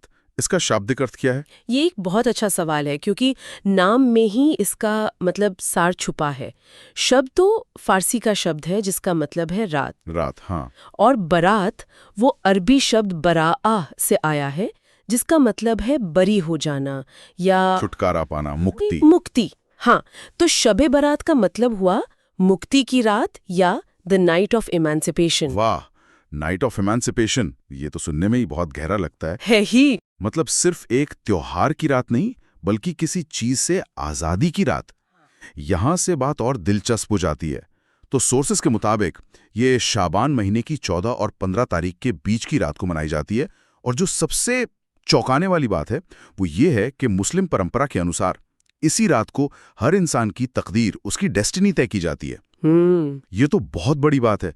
मतलब आने वाले साल में किसके साथ क्या होगा, इसका फैसला इसी एक रात में होता है। बिल्कुल, यही इस रात की सबसे बड़ी अहमियत है। मान्यता यह है कि इस रात को अल्लाह आने वाले साल के लिए हर इंसान का मुकद्दर लिखते हैं। अच्छा। किसकी जिंदगी में क्या होगा, किसको कितनी रोजी रोटी मतलब रिस्क मिलेगी, कौन इस दुनिया में आएगा और कौन यहाँ से चला जाएगा। ओहो। ये सारे फैसले इसी रात को होते हैं। इसीलिए इसे नाइट ऑफ डेस्टिनी भी कहते हैं। नाइट ऑफ डेस्टिनी, ये सुनने में थोड़ा थोड़ा वैसा लगता है जैसे कॉर्पोरेट वर्ल्ड में फाइनेंशियल ईयर एंड होता है। हाँ, अच्छी एनालॉजी है। जहां अगले साल का पूरा बजट और प्लानिंग तय होती है, पर यहाँ स्टेक्स बहुत ज्यादा आएंगे। तो लाइफ एंड डेथ का मामला है। आप इसे एक तरह का स्पिरिचुअल अकाउंटिंग कह सकते हैं। स्पिरिचुअल अकाउंटिंग, हाँ। इसीलिए इस रात को मुसलमान रात भर जाग कर इबादत करते हैं, नमाज पढ़ते हैं और अपने गुनाहों की माफी मांगते हैं। एक तरह से वो अल्लाह से एक अच्छी तकदीर लिखने की दुआ करते हैं। ये एक उम्मीद और साथ ही एक गहरे आत्मचिंतन मतलब इंट्रोस्पेक्शन की रात होती है। मतलब एक स्टूडेंट की तरह जो फाइनल एग्जाम से पहली रात को जी जान से तैयारी करता है कि शायद कुछ नंबर बढ़ जाएं। बिल्कुल बिल्कुल। यहाँ लोग अपनी पूरी जिंदगी के लिए दुआ करते हैं। ये एक बहुत ही पर्सनल और इमोशनल एक्सपीरियंस होता होगा। बिल्कुल, और इसमें एक तरह की वल्नरेबिलिटी भी है। आप ये मान रहे हैं कि आपका कंट्रोल लिमिटेड है और आप एक हायर पावर के सामने अपनी अर्जी रख रहे हैं। सही। ये रात इंसान को उसका असली मकाम याद दिलाती है। चलिए, ये तो एक आम धारणा हो गई, लेकिन हमारे सोर्सेज में शिया मुस्लिमों के लिए इस रात की एक और बिल्कुल अलग अहमियत बताई गई है। वो इसे 15 शाबान को 12वें इमाम मोहम्मद अल मेहदी के जन्मदिन के तौर पर मनाते हैं। ये कौन है? शिया इस्लाम में पैगंबर मोहम्मद के बाद 12 इमामों को उनका आध्यात्मिक और राजनीतिक उत्तराधिकारी माना जाता है। इमाम मोहम्मद अल महदी इन्हीं 12वें और आखिरी इमाम हैं। आखिरी इमाम। जी, शिया मान्यता के अनुसार वो अभी भी जीवित हैं, लेकिन लोगों की नजरों से ओझल हैं, जिसे गैबत या ऑकल्टेशन कहा जाता है। ऑकल्टेशन। और वो कयामत से पहले दुनिया में दोबारा जाहिर होंगे। और सोर्स में ये भी लिखा है कि वो दुनिया को जुल्म और नाइंसाफी, ऑपरेशन एंड इनजस्टिस से आजाद कराएंगे। तो ये एक तरह के मसीहा या सेवियर फिगर हुए? बिल्कुल। उन्हें एक ऐसे उद्धारक के रूप में देखा जाता है जो आकर दुनिया को न्याय से भर देंगे, ठीक वैसे ही जैसे वो पहले अन्याय से भरी हुई होगी। अच्छा। इसलिए शिया समुदाय के लिए ये रात मातम या डर की नहीं, बल्कि जश्न की रात है। जश्न की रात है। हाँ। ये उनके आने वाले मसीहा के जन्मदिन का जश्न है। इस दिन वो खुशियां मनाते हैं, घरों को सजाते हैं और मिठाई बांटते हैं। ये तो बहुत ही दिलचस्प है। मतलब एक ही रात के दो बिल्कुल अलग अलग पहलू। एक तरफ अपनी तकदीर के लिखे जाने का इंतजार, एक तरह का खौफ और उम्मीद, और दूसरी तरफ एक सेवियर के जन्मदिन का जश्न और एक बेहतर भविष्य की उम्मीद।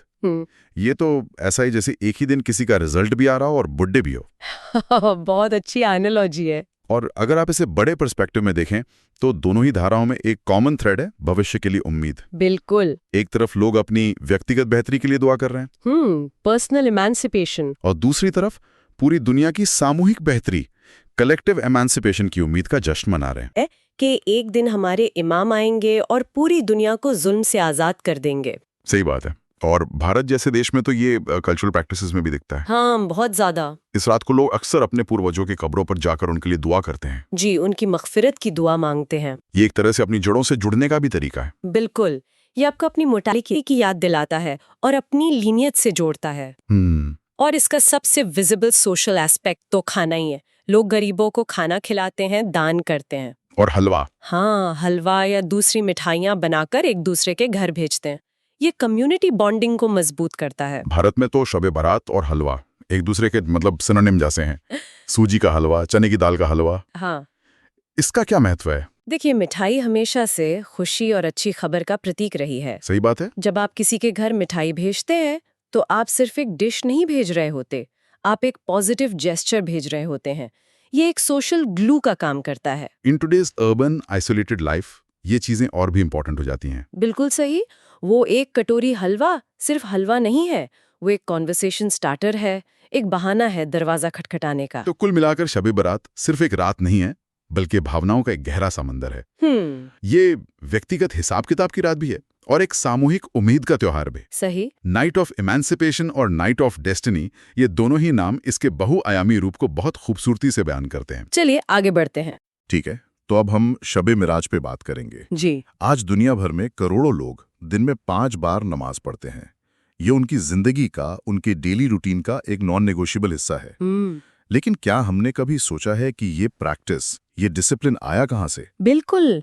इसकी जड़ें एक अकेली असाधारण रात के सफर में है, जिसे शबे महराज कहते हैं। और सोर्सेस के हिसाब से शबे मिराज का मतलब है द नाइट ऑफ असेंट। हाँ, यानी ऊपर उठने की रात। ये वो रात है जब माना जाता है कि पैगंबर मोहम्मद एक ऐसी आध्यात्मिक यात्रा पर गए थे जहां वो अल्लाह के बेहद करीब पहुंचे। और ये कुर्बत या नियरनेस का कॉन्सेप्ट बहुत गहरा है। हाँ, ये बड़ा फैसिनेटिंग है।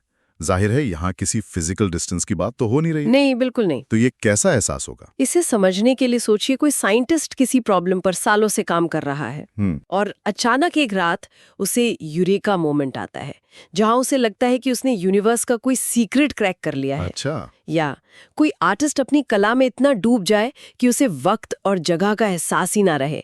ये उस जोन में होने जैसा है, पर उससे कहीं ज्यादा गहरा, पवित्र और रियल। मतलब ये कॉन्शियसनेस की एक ऐसी अवस्था है जिसे शायद शब्द पूरी तरह पकड़ ही नहीं सकते। बिल्कुल। और सोर्सेज बताते हैं कि ये घटना हिजरा से 2 साल पहले रजब के महीने की 27वीं तारीख को हुई। जी। ये टाइमिंग बहुत अहमियत रखती है ना? बहुत ज्यादा, क्योंकि ये कोई अच्छा वक्त नहीं था। नहीं था। अच्छा वक्त तो बिल्कुल नहीं था। ये पैगंबर और उनके साथियों के लिए शायद सबसे मुश्किल दौरों में से एक था। मक्का में उनका सोशल और इकोनॉमिक बॉयकॉट चल रहा था। तकलीफ का दौर था। बहुत ज्यादा। करीबी लोगों की वफात हुई थी, माहौल में निराशा थी। तो ये सिर्फ एक धार्मिक घटना नहीं है, ये लीडरशिप साइकोलॉजी की भी एक बेहतरीन केस स्टडी है। अच्छा, वो कैसे? सोचिए जब आपकी टीम का मोरल सबसे नीचे हो, जब लगे कि सारी मेहनत बेकार जा रही है, तब एक विजनरी एक्सपीरियंस ये यकीन दिला सकता है कि रास्ता सही है। Right, it was a strategic intervention of hope. Exactly, ऊपर वाले की तरफ से एक रीएफर्मेशन था कि you are on the right path, don't give up. अब यहाँ एक बहुत इंटरेस्टिंग डिटेल है सोर्स में जो कहती है the journey was not with a physical body. हाँ मतलब ये कोई जिस्मानी सफर नहीं था। हाँ, और यहीं पर बात थोड़ी कॉम्प्लेक्स हो जाती है। और यही इस घटना का सबसे गूढ़, सबसे ज्यादा डिस्कस किया जाने वाला पहलू है। इस पर इस्लामी विद्वानों में सदियों से बहस चलती आ रही है। ये कोई ब्लैक एंड व्हाइट मामला नहीं है। नहीं। तो क्या है वो अलग अलग व्यू पॉइंट्स, क्योंकि ये जानना जरूरी है। मोटे तौर पर देखें तो दो मुख्य धाराएं हैं। एक तरफ वो विद्वान हैं जो इसे पूरी तरह रूहानी या एक बहुत पावरफुल सच्चे सपने जैसा मानते हैं। रुयाए सादिका जिसे कहते हैं। जी, रुया ए सादिका। उनका तर्क ये है कि इसे रूहानी मानने से ये विज्ञान और भौतिकी के नियमों के साथ कॉन्फ्लिक्ट में नहीं आता। ये चेतना का सफर था, रूह का सफर था, जिस्म का नहीं। जैसे हम कभी कोई किताब पढ़ते पढ़ते उसकी दुनिया में खो जाते हैं। हाँ बिल्कुल। पर यहाँ वो दुनिया एक डिवाइन रियलिटी थी। और दूसरा स्कूल ऑफ थॉट। दूसरी तरफ कुछ सूफियों और दार्शनिकों का मानना है कि इस सफर को जिस्मानी मानना अल्लाह की कुदरत या शक्ति को दिखाता है कि वो कुछ भी कर सकता है। हाँ, कि अल्लाह भौतिक नियमों से बंधा नहीं है। वो चाहे तो अपने पैगंबर को जिस्म के साथ भी ये सफर करा सकता है। ये बहस आज भी फेथ और रीजन के बीच के उस पुराने तनाव को दिखाती है। लेकिन ज्यादातर लोग इस पर सहमत हैं कि इसका असल मकसद ये दिखाना था कि इंसान अपनी फिजिकल लिमिटेशन से परे जाकर भी ईश्वर से जुड़ सकता है। जी। एक मिनट, यहीं पर मुझे एक विरोधाभास सा लगता है। अच्छा। अगर ये सफर इतना रूहानी था, इतना एब्स्ट्रैक्ट, तो फिर इसका सबसे बड़ा नतीजा 5 वक्त की नमाज इतना फिजिकल और स्ट्रक्चर्ड क्यों है, जिसमें उठना, बैठना, झुकना, स्पेसिफिक मूवमेंट शामिल है। ये रूहानी और जिस्मानी का कनेक्शन थोड़ा उलझावा नहीं है? ये बहुत अच्छा सवाल है और इसका जवाब ही इस तोहफे की खूबसूरती है। बताइए। देखिए, मिराज एक असाधारण अनरिपीटेबल अनुभव था जो सिर्फ पैगंबर के लिए था, लेकिन नमाज उस असाधारण अनुभव को हर आम इंसान की जिंदगी में उतारने का एक तरीका है। मतलब उसका एक डेमोक्रेटिक वर्जन है। एग्जैक्टली, एक डेमोक्रेटिक वर्जन। दिन में 5 बार आप अपने जिस्म का इस्तेमाल करके अपनी रूह को उसी असेंट की तरफ ले जाने की कोशिश करते हैं। आपका जिस्म अल्लाह के सामने झुकता है और उसके साथ साथ आपका ईगो, आपका गुरूर भी झुकता है। तो यहाँ जिस्म रूह को ऊपर उठाने का एक जरिया बन जाता है। The physical act becomes a gateway to a spiritual state. बिल्कुल। Wow, that's a powerful way to look at it. हाँ। मतलब ये तो लाइफ चेंजिंग चीज है। मतलब एक स्टूडेंट अपने एग्जाम के स्ट्रेस से 10 मिनट का ब्रेक लेकर, एक दुकानदार अपने दुकान का शटर 1 मिनट के लिए गिराकर, हाँ। ऑफिस में कोई अपनी डेडलाइन की टेंशन के बीच एक कोने में जाकर, ये जो एक रिदम है जिंदगी में, ये जो एक पॉज बटन है, उसकी जड़ें इस एक रात में हैं। बिल्कुल, ये एक स्पिरिचुअल एंकर की तरह काम करता है। आज की दुनिया में जहां बर्नआउट और मेंटल हेल्थ इश्यूज इतने आम हैं, बहुत ज्यादा, ये कॉन्सेप्ट और भी ज्यादा रेलेवेंट हो जाता है। ये दिन को 5 हिस्सों में बांट देता है, हर हिस्से में एक स्पिरिचुअल चेक इन पॉइंट के साथ। सुबह उठते ही आप दुनिया का सामना करने से पहले ईश्वर से जुड़ते हैं। दोपहर के केओस में आप एक ब्रेक लेते हैं। दिन ढलने पर आप शुक्र अदा करते हैं। ये सिर्फ एक रस्म नहीं है, ये एक मेंटल और स्पिरिचुअल रीसेट है। हाँ, जो आपको ग्राउंडेड रखता है। चलिए अब इस पर आते हैं कि इस रात को मनाया कैसे जाता है। सोर्स कहता है कि मस्जिदें रोशन की जाती हैं, मोमबत्तियां जलाई जाती हैं। जी। ये सुनकर ही एक बहुत फेस्टिव और पीसफुल वाइब आती है। हाँ, ये कम्युनिटी सेलिब्रेशन का एक बहुत अहम हिस्सा है। रोशनी, उम्मीद और मार्गदर्शन का प्रतीक है। जब एक मोहल्ले की मस्जिद जगमगाती है तो वो सिर्फ एक इमारत नहीं बल्कि कम्युनिटी के लिए एक बीकन ऑफ होप बन जाती है। हाँ। माहौल ही बदल जाता है। जैसे दीवार पर घरों की रोशनी देखकर एक खुशी महसूस होती है। हाँ, या क्रिसमस पर वो लाइट्स का माहौल होता है। कुछ वैसी ही मिलीजुली भावना यहाँ भी होती है, श्रद्धा और खुशी की। ये उस अंधेरी रात में मिले रूहानी नूर का जश्न है। बिल्कुल। और फिर जिक्र है कि लोग पैगंबर की शान में नाते पढ़ते हैं और उनके इस सफर की कहानियां विस्तार से सुनाई जाती हैं। ये तो एक तरह का स्पिरिचुअल स्टोरी टेलिंग सेशन हो गया। और ये ज्ञान और भक्ति को अगली पीढ़ी तक पहुंचाने का सबसे पावरफुल तरीका है। मेरे दादाजी जब ये किस्सा सुनाते थे तो उनकी आंखों में एक अलग ही चमक होती थी। अच्छा। वो कहते थे, ये कहानी हमें याद दिलाती है कि हमारी सोच की कोई सीमा नहीं है। जब कोई बुजुर्ग अपनी आवाज में उस सफर का जिक्र करते हैं तो सुनने वाले बच्चे और नौजवान उसे महसूस करते हैं। ये सिर्फ हिस्ट्री का लेक्चर नहीं है। नहीं, ये उस अनुभव को जीना है। ये किस्से कम्युनिटी को उनके आध्यात्मिक जड़ों से जोड़ते हैं, हिस्ट्री को जिंदा रखते हैं। तो एक तरफ कम्युनिटी और समाज से इस तरह जुड़ना है, और दूसरी तरफ सोर्स एक बहुत ही जमीनी प्रैक्टिकल पहलू की भी बात करता है। लिखा है, Muslims give money and charity and also distribute food among the poor. मुझे ये बात सबसे अच्छी लगी। और यही इस्लाम की मूल भावना है। मिराज का सफर आसमान की तरफ था, लेकिन उसका सबक जमीन पर लागू होता है। सही बात है। आपकी कोई भी इबादत, कोई भी रूहानी तरक्की तब तक अधूरी है जब तक आप अपने आसपास के जरूरतमंद लोगों का ख्याल नहीं रखते। ये स्पिरिचुअलिटी को एक्शन में बदलने जैसा है। ये तो स्पिरिचुअल एक्सपीरियंस को बहुत ग्राउंडेड बना देता है। बिल्कुल। It connects the divine to the everyday reality of social responsibility. Exactly. बड़ी-बड़ी बातें करने से ज्यादा जरूरी है कि किसी भूखे को खाना खिला दिया जाए। एग्जैक्टली। ये उस रूहानी सफर का प्रैक्टिकल एप्लीकेशन है।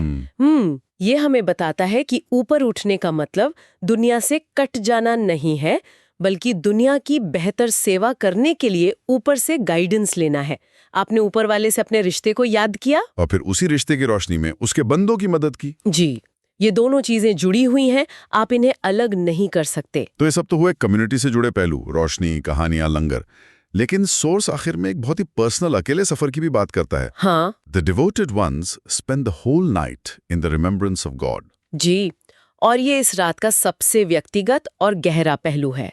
मस्जिदों की रोशनी, कहानियां, लंगर, ये सब कम्युनिटी के लिए है, लेकिन रात का ये आखिरी हिस्सा इंसान का अपने खुदा के साथ बिल्कुल अकेला पर्सनल टाइम है। पूरी रात जागकर इबादत करना, ये तो जबरदस्त डेडिकेशन है। मतलब पूरी दुनिया सो रही है, शहर में खामोशी है, और कुछ लोग सिर्फ और सिर्फ ध्यान और प्रार्थना में डूबे हुए। ये एक तरह का स्पिरिचुअल मैराथन है, आप कह सकते हैं। ये एक मौका होता है सेल्फ रिफ्लेक्शन का, अपने गुनाहों की माफी मांगने का और अपने जिंदगी के मकसद पर गौर करने का। दिन के शोर में ये सब कहाँ हो पाता है? बिल्कुल, दिन के शोर में, नोटिफिकेशंस की बाढ़ में हम अक्सर इन बड़े सवालों से भागते हैं, लेकिन रात की खामोशी में ये सवाल आपको घेर लेते हैं। सही बात है। ये शोर शराबे से दूर खामोशी में खुद से और खुदा से जुड़ने का वक्त होता है। ये उस असेंट के अनुभव को अपनी जिंदगी में उतारने की एक कोशिश है। ये एक मौका है अपने अंदर के सफर पे निकलने का। ठीक वैसे ही जैसे पैगंबर उस रात एक महान सफर पर निकले थे। बिल्कुल। इस एक रात की कहानी में डिसिप्लिन, कम्युनिटी और पर्सनल रिफ्लेक्शन का एक पूरा ब्लूप्रिंट छुपा है। चलिए आगे बढ़ते हैं। ठीक है, तो अब हम ईसाई त्योहारों पर चर्चा करेंगे। और इसमें सबसे पहले जाहिर है वो त्योहार आता है जिसका इंतजार शायद पूरी दुनिया करती है, क्रिसमस। बिल्कुल, एक ऐसा त्योहार जो अब किसी एक धर्म या देश की सीमाओं में नहीं बंधा है। नहीं, बिल्कुल नहीं। ये एक ग्लोबल फिनोमेना है। दिसंबर का महीना अब क्रिसमस का महीना कहलाता है, चाहे आप दिल्ली में हो या न्यूयॉर्क में। हाँ, और स्रोत के मुताबिक ये 25 दिसंबर को मनाया जाता है। ये दिन जीसस क्राइस्ट का जन्म दिवस है। ये एक ऐसी बात है जो हम सब स्कूल से पढ़ते आए हैं। बिल्कुल, और दिलचस्प बात यह है कि भारत जैसे देश में भी ये सिर्फ ईसाई समुदाय का त्योहार नहीं रह गया है। सही कहा। दिसंबर आते ही एक अलग ही माहौल बन जाता है। मॉल्स में सजावट, दुकानों में डिस्काउंट, एक हॉलिडे वाली फीलिंग आने लगती है। हाँ, एक कल्चरल फिनोमिनन बन चुका है। एग्जैक्टली। तो चलिए इसकी परतों को एक एक करके खोलते हैं। स्रोत में सबसे पहले जिक्र है मिडनाइट मास का। 24-25 दिसंबर की रात को होने वाली ये प्रार्थना, जो जीसस के आधी रात में जन्म का प्रतीक है। यहाँ पर सिंबॉलिज्म बहुत गहरा है। आधी रात यानी सबसे घना अंधेरा, और उस वक्त रोशनी का जन्म होना। बिल्कुल, ये उम्मीद का प्रतीक है। स्रोत में कहा गया है कि चर्च में खास कार्यक्रम होते हैं ताकि लोग क्राइस्ट के अच्छे कामों को याद कर सकें। ये मिडनाइट मास उसी याद और प्रार्थना का एक बहुत शांत और पवित्र तरीका है। वो माहौल ही अलग होता है। ठंडी रात, चर्च की घंटियां और साथ में प्रार्थना करते लोग। हाँ, वो शांति महसूस की जा सकती है। इसके बाद त्योहार का वो रूप आता है जो शायद हम सब ज्यादा देखते हैं। लोगों का एक दूसरे के घर जाना, तोहफे देना। ये तो हर भारतीय त्योहार का एक अहम हिस्सा है ना। बिल्कुल। दिवाली पर मिठाइयों का लेन देन, ईद पर सेवैयां। एग्जैक्टली। ये त्योहारों का यूनिवर्सल एस्पेक्ट है। हाँ, कम्युनिटी बॉन्डिंग को मजबूत करना। तोहफा सिर्फ एक चीज नहीं है, वो एक भावना है, एक कनेक्शन है, और क्रिसमस इस मामले में बहुत आगे है। अच्छा, अब आते हैं दो सबसे मजेदार चीजों पर जिनका जिक्र हमारे स्रोत में भी है। पहला है क्रिसमस ट्री। हर घर में एक पेड़ लगाया जाता है जिसे लैंप, लाइट्स और हॉली से सजाया जाता है। ये देखने में बड़ा सुंदर लगता है। और यहाँ भी एक गहरा मतलब छुपा है। क्रिसमस ट्री अक्सर एक एवरग्रीन ट्री होता है। एवरग्रीन मतलब ऐसा पेड़ जो कड़ाके की ठंड में भी हरा रहता है। ये जीवन और मुश्किल समय में भी बने रहने का प्रतीक है। अरे वाह! भारत में हम जैसे आम या केले के पत्तों को शुभ मानते हैं, वैसे ही ये वहाँ की संस्कृति का एक अहम हिस्सा है। ये तो बहुत दिलचस्प है। और दूसरी चीज जो बच्चों की पसंदीदा है, सेंटा क्लॉज का मिथक। स्त्रोत में उन्हें तोहफे लाने वाला या हार्बिंजर ऑफ गिफ्ट्स कहा गया है। यहाँ मिथक शब्द बहुत जरूरी है। अच्छा। हर संस्कृति में ऐसी कहानियां होती हैं जो त्योहार में जादू घोल देती हैं। सेंटा क्लॉज की कहानी बच्चों को देने की खुशी और निस्वार्थ भाव सिखाती है। ये सिर्फ लाल कपड़ों वाला एक बूढ़ा आदमी नहीं है, ये एक विचार है, अ स्पिरिट ऑफ गिविंग। सही कहा। जैसे हमारी कहानियों में परियां होती हैं या कोई दैवीय शक्ति जो मदद करती है, सेंटा क्लॉज वैसा ही एक कंफर्टिंग फिगर है। अच्छा, स्रोत में आगे जिक्र है कैरल्स गाने का। लोग समूह में क्रिसमस के गीत गाते हैं। जिंगल बेल्स तो अब हमारे स्कूलों के एनुअल फंक्शन का हिस्सा बन गया है। संगीत किसी भी उत्सव की आत्मा होता है। बिल्कुल। कैरल्स सिर्फ गीत नहीं है, वो कहानियां हैं, प्रार्थनाएं हैं, जिन्हें संगीत में पिरोया गया है। ये उस कलेक्टिव जॉय, उस सामूहिक उल्लास को आवाज देता है। और अंत में वो चीज जिसके बिना कोई त्योहार पूरा नहीं होता, मिठाइयाँ और केक बांटना। क्रिसमस केक, खासकर प्लम केक का तो एक अलग ही क्रेज होता है। बिल्कुल। खाना बांटना ये सिर्फ पेट भरने की प्रक्रिया नहीं है, ये खुशियां बांटने का एक तरीका है। सही बात है। ये दिखाता है कि त्योहार सिर्फ एक व्यक्तिगत आस्था नहीं बल्कि एक सामाजिक उत्सव है, जहां पूरा समुदाय एक साथ आता है और जीवन का जश्न मनाता है। तो कुल मिला के देखें तो क्रिसमस सिर्फ एक दिन का त्योहार नहीं है। इसमें आस्था है, परिवार है, समाज है, परंपरा है और जादू भी है। यहाँ एक सोचने वाली बात यह है कि कैसे एक धार्मिक त्योहार अपनी सीमाओं को लांघकर एक वैश्विक सांस्कृतिक उत्सव बन जाता है। इसके पीछे की सामाजिक और मनोवैज्ञानिक वजहें क्या हो सकती हैं, ये सोचना काफी दिलचस्प होगा। बेहतरीन विचार है। चलिए अब आगे बढ़ते हैं। ठीक है, तो अब हम ईस्टर और गुड फ्राइडे पे आते हैं। हाँ, ये बहुत ही इंटरेस्टिंग टॉपिक है। बहुत इंटरेस्टिंग, क्योंकि ईस्टर मतलब हम सब ने सुना है इसके बारे में, है ना? ईस्टर एग्स, बनीज, ये सब। हाँ, वो कमर्शियल साइड तो सब जानते हैं। बिल्कुल, लेकिन इसके कोर में, इसके दिल में क्या है?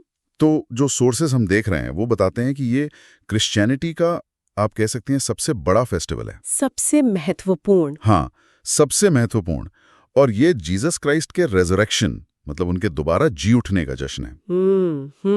कहानी सीधी सी है कि उन्हें क्रूसिफाई किया गया और उसके ठीक 3 दिन बाद वो फिर से जीवित हो गए। तो ये जो मूवमेंट है, ये डेथ पर लाइफ की जीत का सिंबल है, एक तरह से द अल्टीमेट कमबैक स्टोरी। बिल्कुल, आशा का सबसे बड़ा प्रतीक। पर यहीं पर एक ट्विस्ट है जो मुझे सोर्सेज में बहुत फैसिनेटिंग लगा। इसका कनेक्शन जूइश ट्रेडिशन से भी है। हाँ, पासओवर फेस्टिवल से। एग्जैक्टली। और इसी कनेक्शन की वजह से अर्ली क्रिश्चियनिटी में मतलब एक बहुत बड़ा कंफ्यूजन खड़ा हो गया था। कंफ्यूजन तो छोटा शब्द है, रीति मुरुट झगड़ा था। हाँ, झगड़ा ही था। मतलब सालों तक लोग इस बात पर बहस करते रहे कि भाई ईस्टर मनाना कब है। सोचिए जरा। अब सोचिए, एक नया धर्म है और उसके सबसे बड़े त्योहार की डेट को लेकर ही अग्रीमेंट नहीं है। ये तो वैसा हो गया कि कोई नई कंपनी खुले और उसके फाउंडर्स डे पर ही झगड़ा हो जाए कि आज है या कल। बिल्कुल वही बात। और जो मटेरियल हमने पढ़ा उसमें ये कॉन्फ्लिक्ट बहुत साफ दिखता है। बेसिकली 2 कैंप्स बन गए थे। एक तरफ थे जूइश क्रिश्चियंस, मतलब वो लोग जो पहले यहूदी थे और फिर क्रिश्चियन बने, तो वो अपनी जड़ों से जुड़े हुए थे। हाँ, और वो ईस्टर को यहूदी महीने निसान की 14 तारीख को ही मनाना चाहते थे, क्योंकि वो पासओवर से जुड़ा था। उनके लिए वो डेट, वो तारीख पत्थर की लकीर थी। और दूसरा कैंप, जिन्हें हम जेंटाइल क्रिश्चियंस कह सकते हैं, मतलब जो नॉन जूइश बैकग्राउंड से थे, उनका लॉजिक एकदम अलग था। उनका क्या कहना था? वो कहते थे कि रेजरेक्शन हुआ था संडे को, रविवार के दिन, तो फेस्टिवल भी संडे को ही होना चाहिए। अच्छा, तो डेट वर्सेस डे की लड़ाई थी। एग्जैक्टली। तो वो निसान महीने की 14वीं तारीख के बाद जो सबसे पहला संडे आता था उसे ईस्टर मानते थे। तो एक ग्रुप कह रहा है 14 तारीख मतलब 14 तारीख, चाहे दिन कोई भी हो, मंडे हो या फ्राइडे, फर्क नहीं पड़ता। हाँ। और दूसरा ग्रुप कह रहा है नहीं भाई, संडे का जो मैजिक है, जो महत्व है, उसे मिस नहीं कर सकते। ये बिल्कुल वैसा ही है जैसा हमारे यहाँ अक्सर होता है ना। जैसे सोचिए, दिवाली की ही बात कर लें। हाँ, होता है। कभी कभी अमावस्या की तिथि 2 दिनों में पड़ जाती है, तो कुछ परिवार कहते हैं कि हम तो शाम की पूजा के हिसाब से आज मनाएंगे, और दूसरे कहते हैं नहीं, उदया तिथि मतलब सूर्योदय के समय जो तिथि है वो मेन है, तो हम कल मनाएंगे। बिल्कुल। और फिर घरों में वो मीठी सी बहस होती है कि असली दिवाली आज है या कल। ये मामला कुछ वैसा ही था, बस इसका स्केल बहुत बड़ा था। मतलब पूरे धर्म के लिए था, कोई यूनिफॉर्मिटी नहीं थी, पूरा क्योस था एक तरह से। पूरा केओस। तो इस क्योस को खत्म कैसे किया गया? क्योंकि आज तो पूरी दुनिया में एक ही दिन ईस्टर बनता है, जाहिर है कोई सोल्यूशन तो निकला होगा। हाँ, और सोल्यूशन बहुत ही, मैं कहूँगी, ड्रामेटिक था। अच्छा। यहीं पर सोर्सेज एक बहुत बड़ी हिस्टोरिकल इवेंट का जिक्र करते हैं, the council of Nicaea. Council of Nicaea, ये तो बहुत बड़ा नाम है हिस्ट्री में। बहुत बड़ा। ये साल 325 एडी में हुई एक, आप समझ लीजिए, एक मेगा कॉन्फ्रेंस थी। इसमें दुनिया भर से क्रिश्चियन धर्म के बड़े बड़े बिशॉप्स और लीडर्स इकट्ठा हुए। और एजेंडा क्या था? एजेंडा था धर्म से जुड़े ऐसे ही बड़े बड़े विवादों को हमेशा के लिए सेटल करना, और ईस्टर की डेट उनमें से एक सबसे बड़ा मुद्दा था। तो क्या फैसला हुआ? और यहाँ पर उन्होंने जो किया वो धर्म और विज्ञान का एक इनक्रेडिबल मिक्स था। धर्म और विज्ञान? हाँ, उन्होंने इस बहस को खत्म करने के लिए जमीन से नजरें हटाकर सितारों की तरफ देखा। उन्होंने फैसला किया कि अब से ईस्टर की तारीख किसी यहूदी कैलेंडर पर नहीं, बल्कि सीधे कॉस्मोस पर, यानी ब्रह्मांड की घड़ी पर आधारित होगी। बिल्कुल। ये सुनने में कितना पोएटिक लगता है ना? हाँ, ये सुनने में तो बहुत हैवी लगता है। ब्रह्मांड की घड़ी, इसका मतलब क्या हुआ? मतलब प्रैक्टिकली कैसे किया ये? इसका मतलब उन्होंने एक एस्ट्रोनॉमिकल फॉर्मूला बनाया। एक फॉर्मूला? हाँ, एक फिक्स फॉर्मूला। फैसला ये हुआ कि ईस्टर अब से वर्नल इक्विनॉक्स के बाद पहली पूर्णिमा यानी फर्स्ट फुल मून के बाद आने वाले पहले रविवार को मनाया जाएगा। ओके, एक मिनट, इसे थोड़ा तोड़कर समझते हैं। हाँ, बिल्कुल। वर्नल इक्विनॉक्स, ये वो दिन है जब दिन और रात बराबर होते हैं, राइट? सही। जो करीब 21 मार्च को पड़ता है। एग्जैक्टली। तो रूल अब बहुत सिंपल हो गया। देखो, पहला, कैलेंडर में 21 मार्च की तारीख देखो। ठीक है। दूसरा, उसके बाद इंतजार करो कि आसमान में पहला पूरा चांद यानी पूर्णिमा कब दिखती है। अच्छा। सोर्सेज में इसे एक स्पेशल नाम भी दिया गया है, Pascal full moon. Pascal full moon, okay. और तीसरा, जैसे ही वो पूर्णिमा गुजरे उसके बाद जो सबसे पहला संडे आएगा, बस वही है ईस्टर संडे। वही है ईस्टर संडे। इस एक फॉर्मूला ने सब कुछ फिक्स कर दिया। हाँ, अब तारीख हर साल बदलती है, कभी मार्च के आखिर में, कभी अप्रैल में। हाँ, वो तो बदलेगी ही, लेकिन उसे निकालने का तरीका पूरी दुनिया के लिए स्टैंडर्ड हो गया। यूनिफॉर्मिटी आ गई, झगड़ा खत्म। ये सोल्यूशन तो बहुत लॉजिकल है, मतलब एक यूनिवर्सल साइंटिफिक तरीका निकाल लिया। पर क्या इससे यहूदी और ईसाई परंपराओं के बीच की जो दूरी थी वो और बढ़ने गई? ये बहुत शार्प ऑब्जर्वेशन है। मेरा मतलब है, एक तरह से उन्होंने अपना कैलेंडर और अपनी आइडेंटिटी पासओवर से पूरी तरह से अलग कर ली। ये एक टेक्निकल डिसीजन से ज्यादा एक पॉलिटिकल स्टेटमेंट नहीं था। एब्सोल्यूटली, आप बिल्कुल सही जगह पर पहुंचे हैं। ये सिर्फ एक कैलेंडर फिक्स नहीं था, ये एक स्टेटमेंट ऑफ आइडेंटिटी था। आइडेंटिटी का स्टेटमेंट। हाँ, काउंसिल ऑफ नाइसिया ने ये करके ईसाई धर्म को उसकी यहूदी जड़ों से अलग एक इंडिपेंडेंट ग्लोबल रिलीजन के तौर पर एस्टैब्लिश किया। उन्होंने कहा कि हमारा सबसे बड़ा त्योहार अब हमारे अपने यूनिवर्सल नियमों पर चलेगा, किसी और कैलेंडर पर डिपेंड नहीं करेगा। तो हाँ, इसने दोनों धर्मों के रास्ते को और भी अलग कर दिया। ये एक बहुत बड़ा मोमेंट था। बहुत बड़ा। तो मतलब चौथी सदी में जाके ये तय हुआ कि ईस्टर मनाना कब है। लेकिन इस जश्न से ठीक पहले जो दिन आता है, गुड फ्राइडे, उसका नाम हमेशा मुझे कंफ्यूज करता है। एक तरफ इतना बड़ा जश्न रिजरेक्शन का, और उससे ठीक पहले इतना बड़ा शोक, और उस शोक को हम गुड यानी अच्छा कहते हैं। ये कनेक्शन क्या है? What's so good about it? ये सवाल शायद हर किसी के मन में आता है, और इसका जवाब क्रिश्चियनिटी के कोर थियोलॉजी में छिपा है। अच्छा। सोर्सेज हमें बताते हैं कि इस दिन जीसस क्राइस्ट को क्रूसीफाई किया गया था, सूली पर चढ़ाया गया था। जाहिर है ये एक बहुत ही ट्रैजिक और पेनफुल इवेंट है। एग्जैक्टली। मुझे तो हमेशा लगता था कि शायद ये कोई मिसट्रांसलेशन है, या गॉड्स फ्राइडे से बिगड़कर गुड फ्राइडे बन गया होगा। मतलब किसी की इतनी दर्दनाक मौत को अच्छा कैसे कह सकते हैं? नहीं, ये मिसट्रांसलेशन नहीं है, ये पर्सपेक्टिव की बात है। पर्सपेक्टिव? हाँ, ईसाई धर्मशास्त्र में उस मृत्यु के बिना पुनरुत्थान हो ही नहीं सकता था। It was a necessary step, एक जरूरी कदम। हाँ, इसे गुड इसलिए कहा जाता है क्योंकि ये ह्यूमैनिटी के लिए एक अच्छा संकेत या गुड ओमेन माना जाता है। ये इस बात का प्रतीक है कि सबसे बड़े दुख और मृत्यु के बाद भी एक नई शुरुआत, एक नई लाइफ पॉसिबल है। मतलब एक नेसेसरी इविल की तरह। एग्जैक्टली। और मे बी नेसेसरी पेन शायद ज्यादा बेहतर शब्द है। Necessary pain. ऐसा माना जाता है कि ये बलिदान ह्यूमैनिटी के पापों को धोने के लिए था। जी। तो जो चीज इंसानियत की भलाई के लिए हो वो गुड ही कहलाएगी, भले ही उसका प्रोसेस कितना भी पेनफुल क्यों ना हो। अच्छा, तो ये जीसस के अनकंडीशनल लव और सैक्रिफाइस को दिखाता है जी। और इसी वजह से ये गुड है। बिल्कुल। इसे समझने के लिए एक स्टूडेंट का उदाहरण लेते हैं। ये सोर्सेज में नहीं है पर बात को क्लियर करता है। हाँ, बताइए। सोचिए कोई स्टूडेंट आईआईटी या यूपीएससी जैसे किसी बड़े एग्जाम की तैयारी कर रहा है। वो महीनों सालों तक दिन रात पढ़ता है। बिल्कुल। दोस्तों से मिलना बंद, पार्टियां बंद, नींद पूरी नहीं होती। वो जो प्रोसेस है, वो कष्ट है, वो पेन है, उस समय उसे वो बिल्कुल भी अच्छा नहीं लगता। नहीं, उस समय तो बहुत बुरा लगता है। लेकिन वो कष्ट उस फाइनल रिजल्ट के लिए, उस सफलता के लिए अच्छा और जरूरी है ना? उस पेन के बिना वो सक्सेस नहीं मिलेगी। गुड फ्राइडे का गुड कुछ इसी तरह की गहरी भावना को दर्शाता है। वाह। ये उस दर्द की बात नहीं कर रहा, बल्कि उस दर्द के पीछे जो महान उद्देश्य छिपा है उसकी बात कर रहा है। ये बहुत पावरफुल एनालॉजी है। मतलब नजरिए का फर्क है। घटना अपने आप में दुखद है, लेकिन उसका नतीजा और उसका उद्देश्य उसे गुड बनाता है। बिल्कुल। और सोर्सेज ये भी बताते हैं कि इस दिन दुनिया भर के चर्चों में स्पेशल प्रेयर मीटिंग्स यानी मैसेज होती हैं।